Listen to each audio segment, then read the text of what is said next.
Alrighty, ladies and gentlemen, the release of Mornye is finally upon us, and many are probably asking the very important question of, is this character actually worth pulling? Especially after seeing the animations of Amiath, especially after seeing what's actually planned ahead for future versions, people want to hold on to their Astrite. But, as it turns out, after you read Mornye's kit, that might not be something you're actually able to do. I've taken a bit of a preview at it. But before we go ahead and we get on into the kit breakdown, we've got to take a look at something else Kuro Games has prepared for us. That's going to be our combat showcase. And I heard that this is one of the best combat showcases we've had in a while. I'm kind of sad that we're reacting to it all together, but better late than never. So let's just go ahead, let's give this a bit of a look and give our comments, then move on to what our kit is actually going to do. Alrighty, nice classic intro. Bro, is she just twirling around an Astrite? That's her opening. She's just straight up fornicating with an Astrite over here. That's absolutely insane. So it seems like Lahai Roy seems to be like the region of referencing all the stuff that's in the game. Because Amiath's eyes, right? If you go ahead and you take a look at Amiath's eyes in-game, you would know that they're basically the same thing as Radiant Tides. And I guess whatever Mornye's working with is, I guess, like, these are, like, lore-confirmed, actually real things. Yeah, she's playing with our Astrite, literally. Okay. Great 2D animation thus far, though. I'm liking it. I can walk beside you.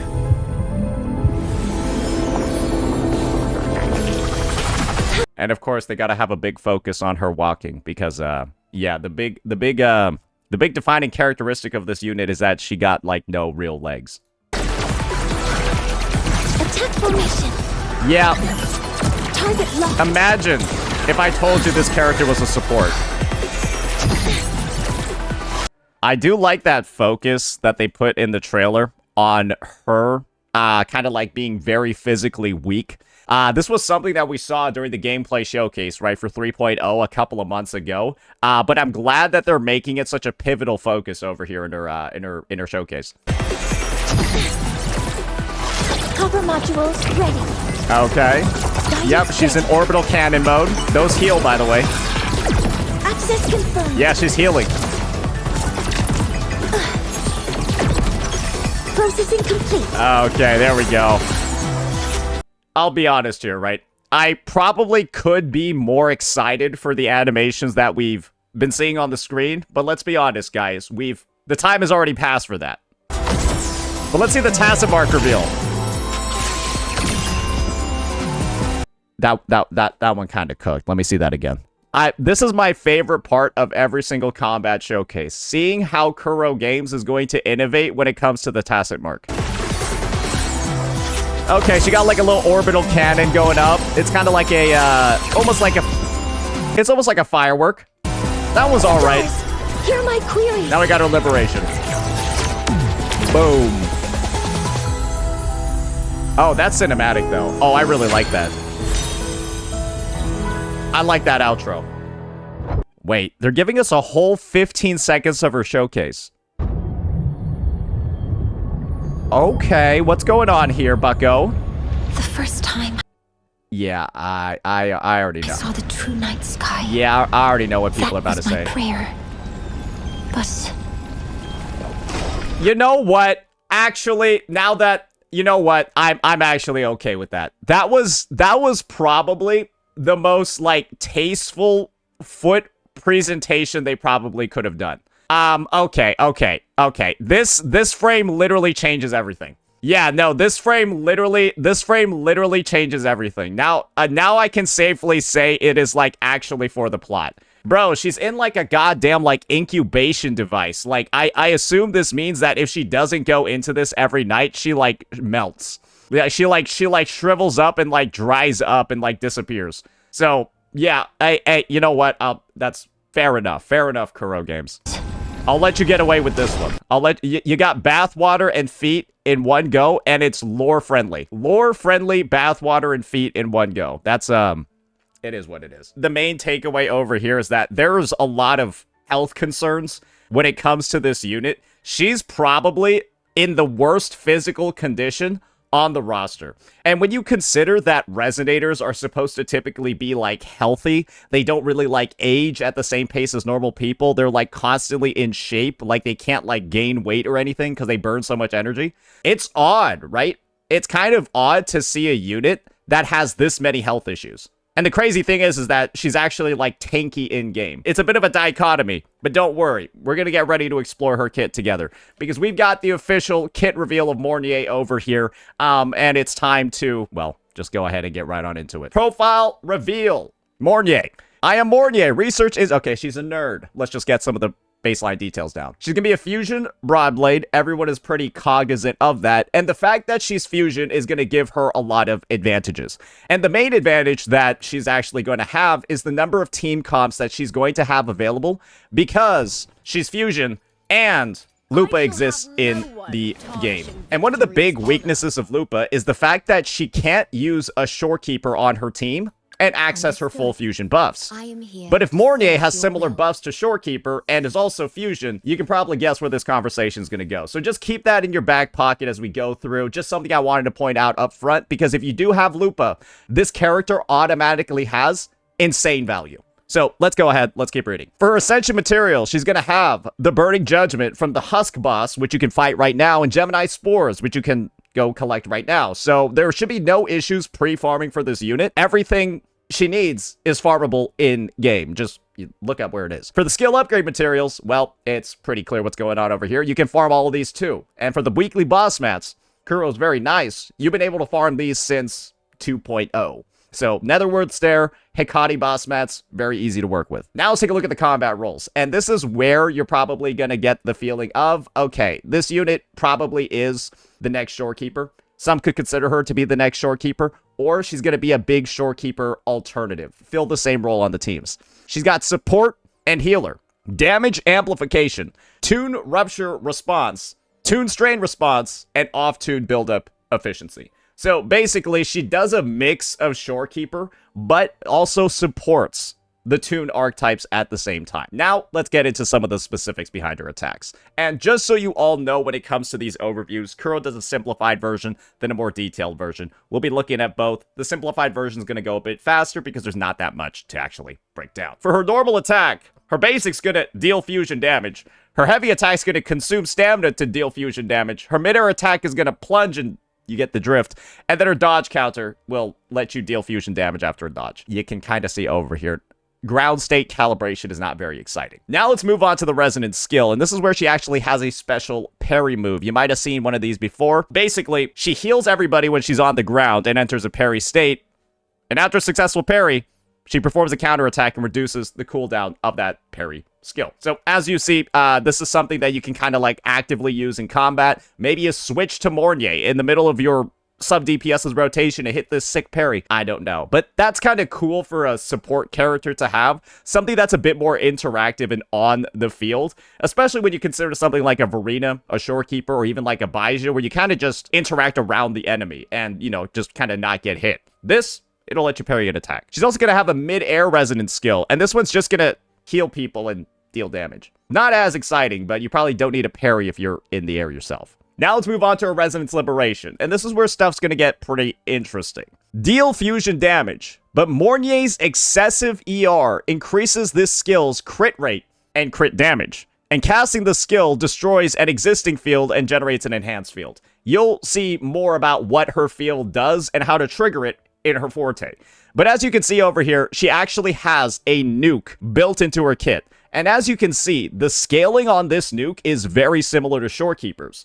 But it doesn't have a guaranteed chance to crit like Shorekeeper's Discernment. You still have to balance out a little bit of crit rate, I guess. So from that respect, I can see that, you know, there's been some balancing done over here, right? One of the big things about Shorekeeper, right, is that Discernment ability, right? The biggest nuke in her kit on a fully stacked up Stellar Realm.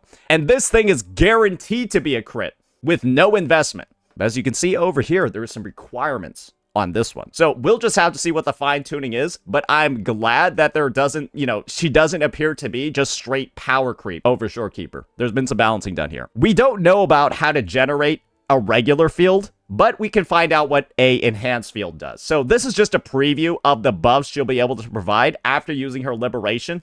after using her Forte. So in her enhanced field, she's gonna last for 25 seconds on that field. It's gonna continuously restore HP. All nearby resonators gain defense and off-tune buildup rate, and everybody gains higher resistance to interruption. As you can see here, this field is literally entirely utility or defensive based. There isn't actually a damage buff oriented with this field other than increasing off-tune buildup rate, which lets you trigger more tune breaks, which deal damage on their own, right? But as you can see, this is not like a Shorekeeper Stellar Realm, right? This is not like a Shorekeeper Stellar Realm that's going ahead and providing like crit rate, crit damage, stuff like that. This is like a sustained one. And so the realistic take over here is that depending on how good you are at the game, these defensive buffs can be literally useless, because theoretically, if you never get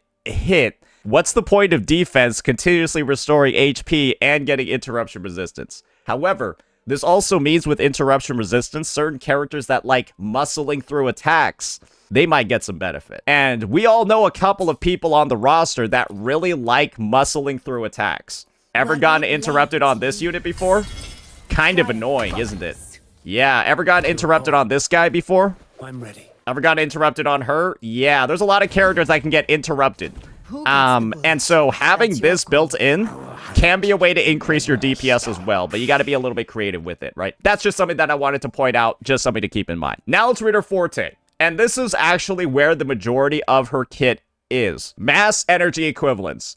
Mornye gains ground energy on the ground and hovering energy while in the air. Makes sense to me. She has an enhanced ground heavy attack. So with full ground energy, she gains an enhanced heavy. It's going to consume all the energy to use it and then deal fusion damage. And then she's going to enter hovering mode. So as you see over here, the goal of her rotation is to actually enter hovering mode. And you'll notice she has a manual way to build it up without using her intro skill. And the heavy attack is what you're going to use to transform and then go into the air mode. Nothing too crazy over here. Makes a lot of sense. Similar to other kits we've had in the game that have flying. She functions almost identically to Cantarella, if we're frankly going to be honest. Now, hovering mode. This one lasts for 30 seconds. And when you enter this mode, generate a field. That's how easy it is to generate her field, ladies and gentlemen. You fill up her Forte on the ground, use her heavy attack, and then you'll generate the field that her ultimate replaces. But we probably want to see what the baseline effects of the field are. So this field, the regular one, lasts 25 seconds, continuously restores HP, increases off-tune buildup, increases interruption resistance. It's really similar to the enhanced field. The enhanced field simply gives defense. So you're seeing it's not that big of an additional increase. She's also going to have enhanced mid-air heavy attacks. That's going to be something that she has too. So with full hovering energy, which remember she builds up while attacking in the air, the enhanced mid-air heavy becomes available. And so that one is going to consume all your energy to cast, and then it'll mark the target.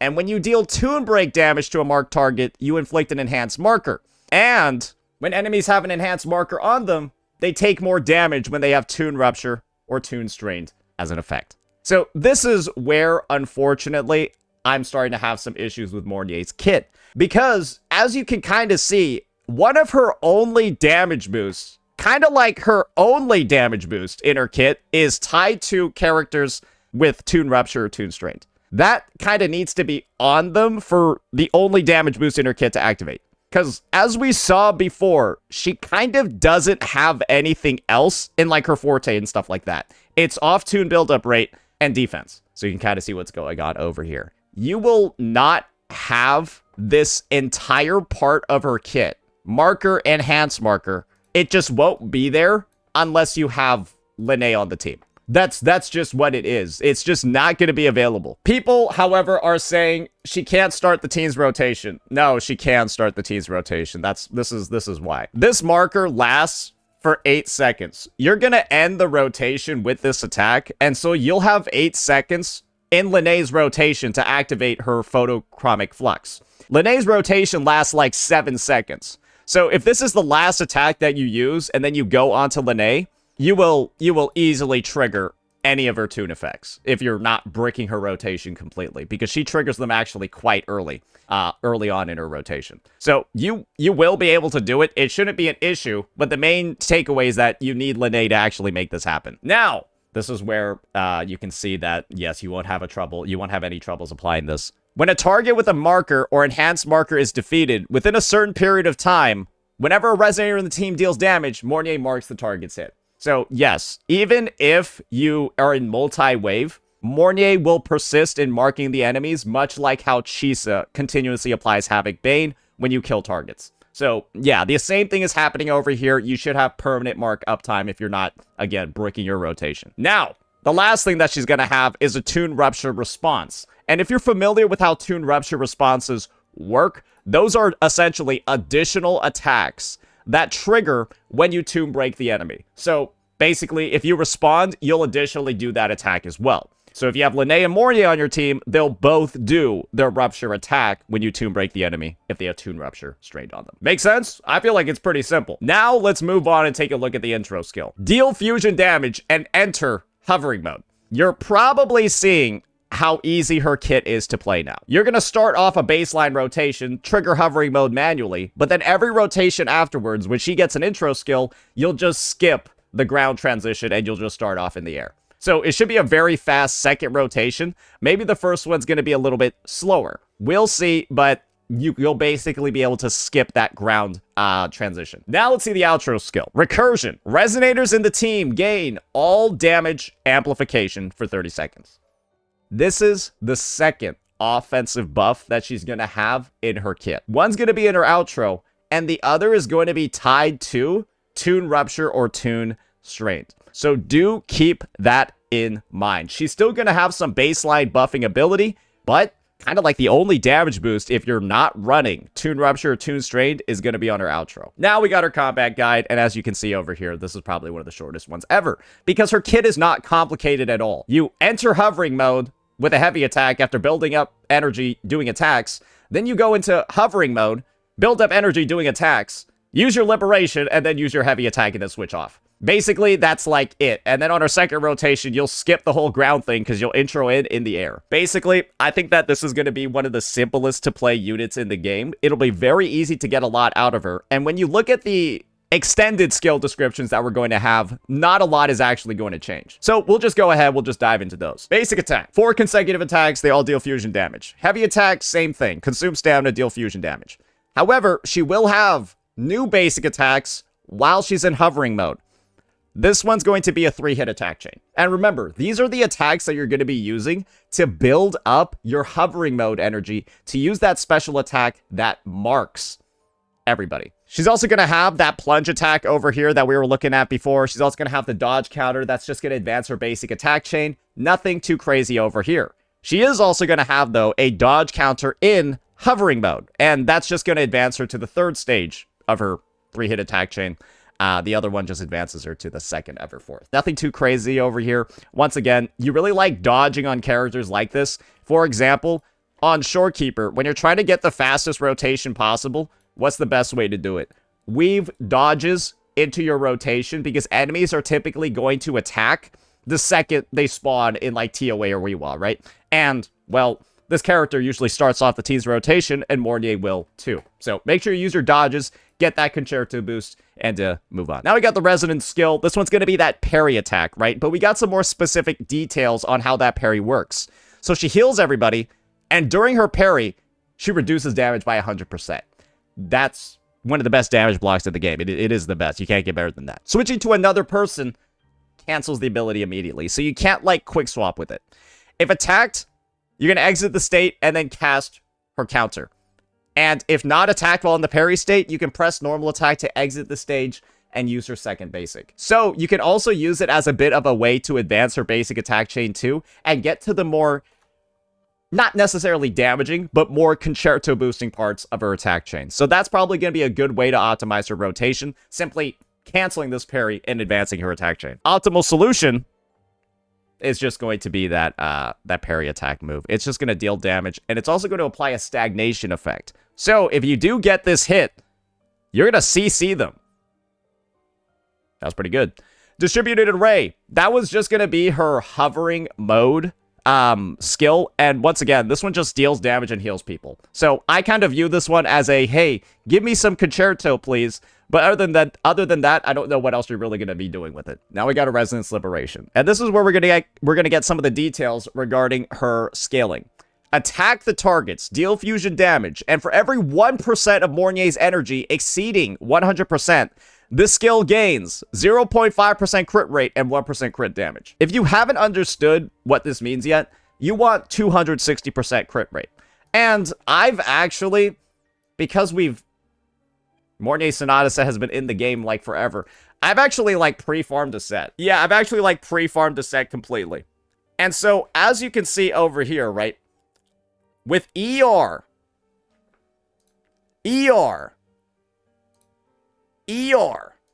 and ER,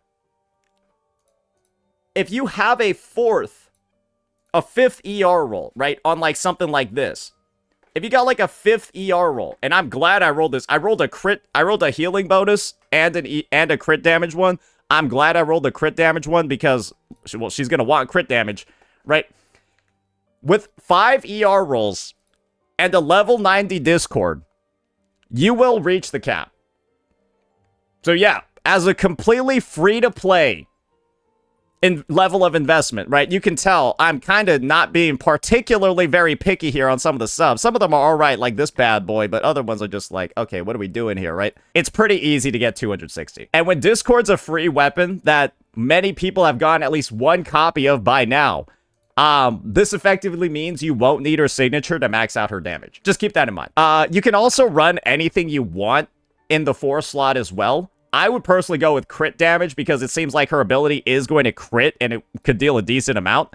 And do keep in mind, though, yeah, you can also run healing bonus and defense too, if that's something that you want to go for. Those are just some additional caveats here when it comes to that liberation. It's entirely free-to-play achievable and not at all hard to do as long as you have Discord. And Discord's going to be really good for her as well because it's going to give her additional concerto so that she rotates faster, which is the focus of a support character, to rotate as fast as they can. As we saw before, using this ability while you have a regular field up will upgrade it into a Giga Field.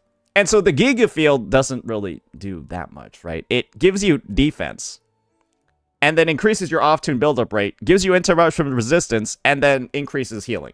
So, once again, it's like entirely defense-focused aside from the off-tune buildup, but some people might like the interruption resistance. We got the Forte Circuit, and once again, this is the really, really, really easy-to-understand part of her kit. In ground mode, baseline mode, she gains rest mass energy when she attacks.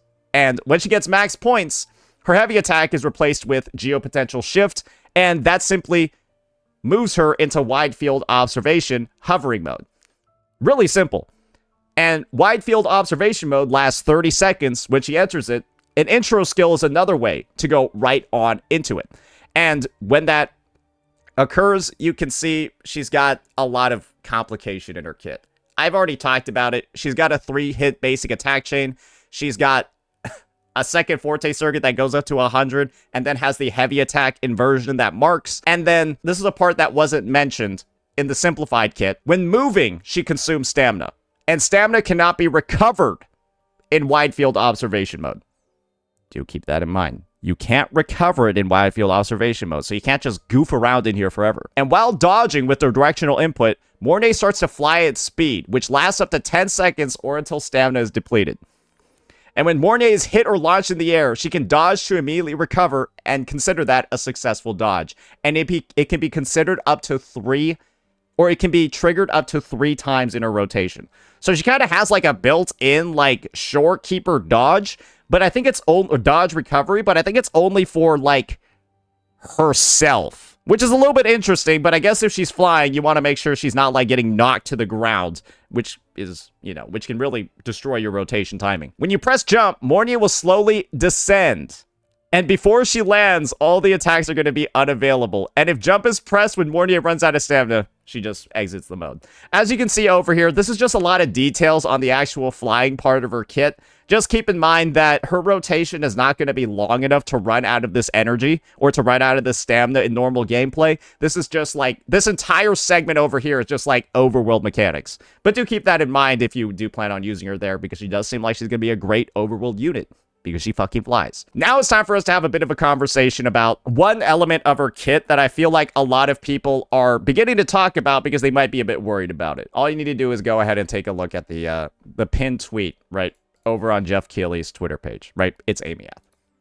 And one of the ideas that people have been floating around right now is this take that Amiath is actually a defense scaler. And I could see why people are making this take, because they're thinking Mornye is going to be a best in slot for Amiath, and Mornye is clearly giving a lot of defense buffs in her kit. And there's very few characters in this game that give defense.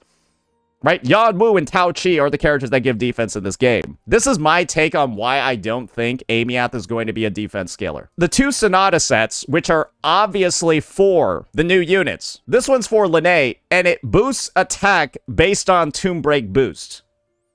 That's attack. This one is literally, if you've been following us in the kit overview, Mornye boosts off-tune buildup rate, and this buffs the attack of the team based off of off-tune buildup rate. And so, potentially, yes, Amiath could be a defense scaler, but if Amiath is a defense scaler, then the two 3.0 Sonata sets literally are completely useless for her. And that's just a fact. I don't know what else to say. Like, this is why I don't think she's going to be a defense scaler, because it would be crazy if the third character of 3.x could not be used at all with the 3.0 Sonata sets. I think it's a little bit... I think that's just ridiculous. Like, it doesn't even seem feasible to me. It makes no sense at all. That's why I don't think it's going to happen. But, hey, if I'm wrong, then I'm wrong. But, again, that's just my take. That's my professional take. Now let's go ahead and read what the Syntony field does, right? Remember that this is the attack that this is the field that gets summoned the second she enters hovering mode. Once again, it's just the enhanced field, but worse. It's the enhanced field, but heals less, and then doesn't give defense. Not a lot of offensive buffs are located in here. Now we got heavy attack inversion. And this is going to be the one that when she builds up 100% of her forte in hovering mode, she's going to get a special heavy attack that marks that enemy. This observation marker is going to last for 30 seconds. And when somebody deals Tune Break damage to a target with the observation marker, that's when she puts the interfered marker on them. So I did hear that there were some people wondering, oh gosh darn it, how are we going to be able to trigger this effect? I think within 30 seconds to trigger this one, you'll easily be able to inflict the Tune Break, inflict all the shifting effects, and do whatever you need to do. And once again, she's going to spread the shifting effects as well whenever an enemy that is hit by her marker dies. So she spreads the marker too. Now let's read my least favorite part of Mornye's kit. This is the part of her kit that I wish wasn't in here, but it could also be the metric that literally balances her and makes her feel, I mean, I'm just going to be honest, makes her feel like she's missing something outside of specific teams. And that's going to be the interfered marker. Targets affected by Tune Rupture interfered or Tune Strain interfered, which only Linnea can do, take increased damage from all nearby resonators in the team. For every 1% of Mornye's ER exceeding 100%, their damage is increased by 0.25%. So, think about it this way. That's a 40% damage increase at the max ER level. That could be a lot. Maybe that isn't a lot, right? But the idea over here is that you kind of need somebody that can inflict Tune Rupture on the team to be able to activate this. And on teams that don't have Tune Rupture or Tune Strained, you will be missing 40% damage boost to the entire team. Do you all remember a video that I made a while ago? Mornye's kit has a problem. And the thumbnail was, does she need... And the answer is yes. The answer to me, at least, appears to be yes. Unless you plan on not having this. in her teams. And the only buff she'll provide is 25% attack and then 20% amp. Maybe that's enough, right? Because this is going to give, I think, 25% attack. That's okay. Not a crazy amount. Rejuvenating Glow gives 25% with the fallacy, so they match up. Rejuvenating Glow in this set give the same amount of attack, basically. This one has better uptime, though. But functionally, they're similar. And so the real difference is that Shorekeeper, right? Shorekeeper's the real competition over here in terms of generality. Shorekeeper gives 15% amp, 25% attack, and then, of course, right, on her Stellar Realm, 12.5% crit rate and 25% crit damage. That's a lot. But we got to see how much Mornye... Okay, Mornye gets 25% damage amp. So basically the trade-off over here in non-Toon teams, 10% damage amp for 12.5% crit rate and 25% crit damage. If you don't know math, I will tell you. Shorekeeper's buffs are better. Yes, 12.5% crit rate and 25% crit damage are much better than 10% amp. Like, miles ahead, like oceans apart, like Moses was just here. That's how far apart those two are. So, this is the take. Mornye in Toon teams will feel like, in my opinion, probably an upgrade from Shorekeeper. But outside of Toon teams, I think she's going to feel a little stinky. Potentially a bit stinky. Because she's just going to give you less damage buffs than Shorekeeper. That's just a fact. But when you factor in a 40% damage increase to everybody on the team, that's where stuff starts changing. And then, on top of that, right, additionally, if you want to factor in the impact of Toon Strained as well, read what Toon Strained does, ladies and gentlemen. Let's take a look over here. Responding to Toon Strain Interfere, for each stack, each point of Linnea's Toon Break boost increases your total damage dealt against the target by 0.12%. And when Linnea is on the team, the target's max stack increases. So, you can even increase the damage bonuses even further by doing this and having 3 Toon Strain Interfered members. And guess who responds to Toon Strain Interfered? Mornye. So, that seems to be, to me, the balancing lever that we have on our hands over here. Mornye seems to be outperformed by Shorekeeper in non-3.0 teams, and in 3.0 teams, Mornye's better. But Mornye has this one additional bonus. And ladies and gentlemen, that one is going to be, like I mentioned before, the fact that she can be played with this character. Because think about it this way now, ladies and gentlemen. You're going to be able to combine all of Lupa's pack hunt buffs. 6% attack per teammate. 20% fusion damage. Minus 15% fusion res. Right? And then even more damage bonuses on top of it. She got all of these in her kit. Right? Combine that with a 20% outro skill. 25% all damage amp as well. That's a lot of damage on the fusion teams. Mornye on release is still going to be a best in slot in a lot of different lineups. And these are going to be the lineups that I expect her to be a best in slot on. Just go ahead and pretend over here that Brant is Mornye for the purposes of this walkthrough. I think this is going to be a great team. Pretend this is Mornye. This is probably going to be Galbraith's best team. It might even be better than her Chuyan Shorekeeper team because we're able to leverage Lupa's buffs so well. You also have, God forbid, maybe you want to do this. You could maybe try to make Chang Li work in this team, but I still don't think the two of them do enough damage.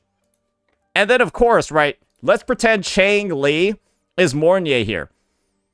Pretty sure you could do a Mornye to Lupa to Brant rotation. And that one's also going to fuck the game as well. His anchor's probably going to deal like 4,000 damage. Sorry, not 4,000. Like, probably like 500, 600k damage.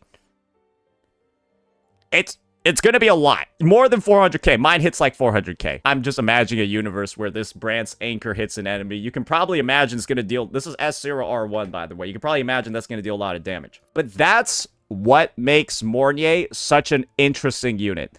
Because she's actually, in my opinion, entirely balanced around the fact that she's a fusion character. And if she wasn't Fusion and didn't have access to Lupa and didn't have these kind of like additional team comps that have popped up on the side, I think she would be a much worse unit. Because currently, right, I don't think she's power creep on Shorekeeper. I think that her buffs, I wish they were more unilateral and some of them applied outside of Toon teams and were simply like doubled or enhanced in Toon teams to kind of like, bring down her performance in 3.0 lineups, but then bring up her performance in non-3.0 lineups. I would have preferred that. But because she's Fusion, she already has her own Giga Premium teams to work with that make her a bit of a niche, specialized support, way more niche than Shorekeeper, but also still more general than other supports that have come out before. So my take is, after reading this kit, right, and seeing all the different bonuses and how this stuff is working, I still think Shorekeeper's a very high priority, but depending on the state of your roster, Mornye is a higher priority. And the situations where Mornye is a higher priority and probably just a definitive must pull for you is if you have Lupa, I think you need to pull this unit. I'm just gonna be real with you. If you have Lupa and you skip this character, that's an extremely questionable decision. Because this basically just means you can put any Fusion character in the third slot and just probably clear all the content in the game. And then any future Fusion unit that comes out, like maybe Amiath, who knows, right? Could probably slide into that lineup. We'll just have to see, though. Second, if you have Lene, well, I'm just gonna be honest, guys. What are you gonna do if you don't pull Lene? Or if you don't pull Mornye if you have Lene? She's basically meant to work with Lene. And again, you could skip out on this synergy over here, but it's probably not something that a lot of people are going to recommend. And if the goal is meta relevance, right? And strengthening your account, all of that. If you have Lene, I cannot suggest that you skip Mornye at all. Either. I don't suggest it. And the craziest thing is that with these damage boosts over here, this comp is essentially not going to just boost 3.x units. This comp of Mornye Lene will also be just like a wheelchair composition that will make any standard unit on the roster probably clear well. And the biggest winner that I think will be, the biggest winner from that is probably going to be like Zhang Liao and like Calcharo. And I mean it legitimately from the perspective, if you run Mornye, Lene, and Calcharo, I think you will like fuck the game. And then you like put Calcharo on the new standard weapon, I think you legitimately will fuck the game. I'm not even joking. And like Zhang Liao, oh, he's definitely gonna blow shit up. It's gonna be nuts. Because Lene with the Mornye is going to be so much more buffing than a Lene Shorekeeper. It's going to be insane. And Lene Shorekeeper is already great teams for these characters, right? And you can also think about it this way. What's one of the biggest issues with this guy? You can't complete his Death Messenger rotations without dying. Because you can't dodge and his and he has to face tank everything or swap. Theoretically, he should be able to just, like, pump out his DMs like a freak during a Syntony field. Just saying, I don't see how he doesn't just, like, fucking face roll content after this. So hopefully, you're beginning to see what's going on over here. This 3.x core of, like, Lene Mornye probably will be enough to reinvigorate the standard units on the roster. I don't think it's gonna do as much for, like, most characters, oddly enough. Like, it really only helps out, like, Zhang Liao and, like, Calcharo. But it's there, right? All the other 1.x units have, like, better teams, so it doesn't really count. But yeah, it's a wheelchair duel that will revive those two. Now, let's read the rest of her kit, and of course start making some more takes over here. I think we're finished up with everything over here on her Forte. Nothing too complicated. We've already covered her concerto skills. Her intro skill just causes her to spawn in hovering mode, so you can skip the ground part of her rotation, and her outro skill is 25% all amp. The best one in the game, but she's got, like, no other buffs in her fucking kit. Tomb Break. She responds. Yes, we've already covered that. And when she responds to Rupture, she shoots out a particle jet. And... wait, let me see here. When she's responding to Toon Strained, each point of her Tomb Break boost increases total damage to them by 0.12%. We all know that. That makes sense. But what I do want to see is that ratio the same? Yeah, it's the same as Linnea's. Linnea's also has the 1.2. Or the 0.12. So, yeah. Basically, it seems like Toon Strain seems to have identical effects across all the characters, but there seems to be a different attack that each 3.x unit casts for the Rupture ability. So that's what we're seeing over here. We'll see the exact scalings a bit later on with the character's release. Now let's take a look at inherent skills. The first one increases her ER by 10%. Ooh. Remember everything I said about this before where I was like pre-farming the character and talking about her ER requirements? Yeah, just subtract 10% from this.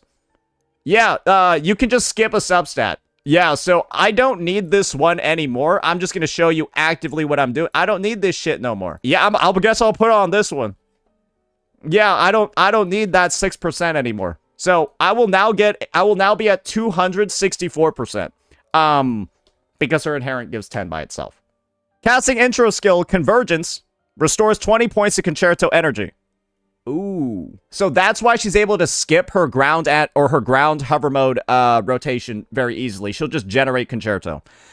Casting basic attack wide field observation mode stage 3 restores 20 points of concerto. Great. So as you see over here, she's got a lot of ways to speed up both her first and especially her second rotation. Add on a max level Discord onto this, ladies and gentlemen. Oh boy, she has potential to be lightning fast. But then again, right? Think about a Shorekeeper and a Verena. Think about second rotations on those units. Yeah, Shorekeeper's second rotation can sometimes last like half a second, guys. Depending on whether or not you can input a dodge. So, it is what it is. Makes sense to me. Glad it's in there. Now we got her second inherent skill. Using Expectation Error or Distributed Array, her baseline resonance skills, is going to grant proof of boundedness to all nearby resonators. This lasts for 60 seconds and can be gained once every 5 minutes. When the active character takes damage greater than 30% of their health, they instead just take 30%, and this can trigger up to 3 times, and it's removed after triggering it 3 times. And when the person takes a fatal blow, they aren't downed and can trigger up to 1 time. Yeah, they don't die to that instance of damage. And when it's removed, triggers 3 times. The active resonator restores HP, equal to 150% of Mornye's defense. As you see, Mornye is a defense scaler. Her healing is based off of her defense, and she's got a lot of skill issue mechanics built into her kit. Basically, she seems like a character meant for the Oonga Boonga archetype. And the Oonga Boonga archetype is essentially when you go onto the field and you just start hitting the enemies. And you kind of don't care about what they're doing, and you hope that they die before you do. This game doesn't really work that way because you die before they do 99% of the time. But maybe this is a character that will actually allow this to happen because she seems to have the craziest defensive buffs and the craziest, like, death immunity, survival, damage negation kits I've seen. Is she going to offer new playstyles? Absolutely. I don't think we've seen a character that grants this much interruption resistance and focuses on it this much in their kit. Is she a must pull? Potentially, depending on who you already have on your roster. This is my take, and this is kind of like where we'll get into the wrap-up over here. Mornye's a must pull if you already have some of her existing teammates that you know right off the rip she's going to work very well with. Those characters are Linneae and Lupa. That, in my opinion, is actually it. If you don't have either of those two characters, I can't really comfortably say she's a must-pull. But if you're planning on pulling those characters, or if you're planning on building out 3.0 teams, or you plan on pulling Lupa in the future, then yes, it's a good idea. And there's a third sort of take over here. Amiath and her kit details, ladies and gentlemen, will be out before Mornye's banner ends. She is the first unit of version 3.1. We have Mornye's kit and her details, right? Who's on banner right now? Lene. So you actually have a decent amount of time from when the kit details drop, around 4 days to decide whether or not you need the character. And you want to know what the great news about Lene's banner being up right now is? You owning this unit is a very, very, very important factor in deciding to pull this one. You can kind of see what's going on over here. If you're somebody that skipped these, didn't pull these, pulled that, I think it's a really good idea to pull Mornye. If you're somebody that's waiting for Amiat's details and want to see if Mornye works with her, then wait until Amiat's kit comes out to see whether or not Mornye is going to be a must pull. And third, you could just skip all of the other existing synergies and then build out one of the best fusion teams ever. And that's another route. But it's not the best take, in my opinion, at all to just go in with the mindset of, I'm going to get as much value out of this unit. I'm going to use her in as many teams, and I'm going to like her as much as I do Shorekeeper. Because that's just not going to be the case. There's going to be a lot of teams where when you substitute in Mornye instead of Shorekeeper, the team's going to do less damage. There's going to be a lot of teams in the game where that is going to be the case. So if those are the only teams that your Mornye is going to be able to support, when you pull her, all she's going to do is be a downgrade to Shorekeeper in every team. Y'all gotta recognize that. And this is also the second caveat over here. There are some people that still haven't learned any lessons, but it might be a future-proof SK for 3.x.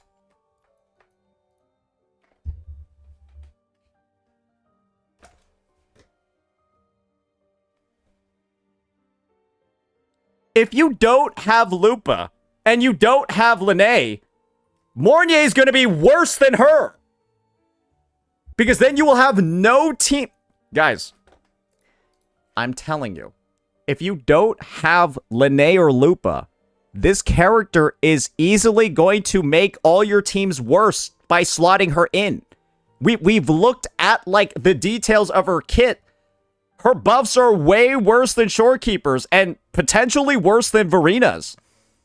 Because you need Toon Rupture or Toon Strain to get that 40%, or you need that synergy with Lupa's Pack Hunt to really see the bonuses. So once again, one of the takes that I made in this past video over here was the fact that I could see this character with bad roster planning ending up exactly like Chisa on your account, where you pull her, blah, blah, blah, invest in her, get her weapons, spend hundreds of dollars, and then she just sits there collecting dust for months, because that's what she's doing. She doesn't do anything. And unless you have the right tools to make this unit do something, she'll suffer the exact same fate. So once again, ladies and gentlemen, I want people to be very, very, very careful when it comes to pulling specialized supports, because Mornye, despite whatever you might be hearing from anybody else, she is kind of obviously a bit niche. And when the roster for 3.x units is this small, it just shows you how niche she actually is. But her use cases will grow in the future. But we don't know at what pace they're going to grow. And sometimes it's better to wait for a specialized character's rerun rather than give Kuro an interest-free loan while the character does nothing on your account for several months. That'll be it for this one, ladies and gentlemen. Our breakdown on the Mornye kit. Hopefully this was helpful, and of course, we'll be making sure to cover her weapon later. But as you can probably guess from me shilling Discord so much, it's not going to be that good. But be on the lookout for that one. Peace out.